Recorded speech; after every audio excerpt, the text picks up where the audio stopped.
ঈদ মানেই বাহারি মিষ্টান্নের আয়োজন, কিন্তু যারা ডায়াবেটিস বা স্বাস্থ্য সচেতনতায় জীবনযাপন করেন তাদের জন্য এই উৎসবের খাবার অনেক সময় চিন্তার কারণ হয়ে দাঁড়ায়।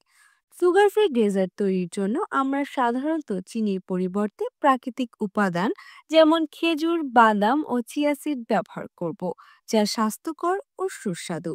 তাই এবারে ঈদে থাকছে সুগার ফ্রি মিষ্টি স্পেশাল সিরিজ, যেখানে পর্যায়ক্রমে পাবেন সহজে তৈরি করা যায় এমন সুস্বাদু ও স্বাস্থ্যকর ডেজার্টের রেসিপি।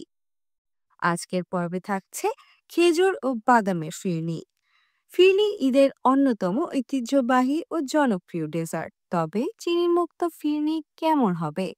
আশ্চর্যজনকভাবে এটি হবে আরও বেশি সুস্বাদু ও স্বাস্থ্যকর। চিনি ছাড়াই কিভাবে ফিরনি তৈরি করা যায়? খেজুরের প্রাকৃতিক মিষ্টতা ও বাদামের ক্রাঞ্চি স্বাদের তৈরি হবে পারফেক্ট ফিরনি।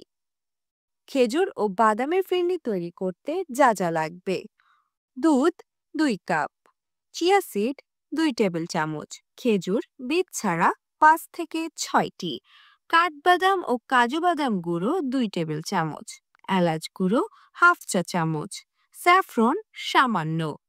প্রস্তুত প্রণালী: মাঝারি আঁচে একটি ভারী তালার হাঁড়িতে দুধ জাল দিন যতক্ষণ না এটি একটু ঘন হয়ে আসে। খেজুর ব্লেন্ড করে একটি মসৃণ পেস্ট তৈরি করুন এবং এটি দুধে মিশিয়ে নিন। চিয়া সিড ও বাদামের গুঁড়ো যোগ করুন এবং নিয়মিত নেড়ে 10 থেকে 15 মিনিট জাল দিন।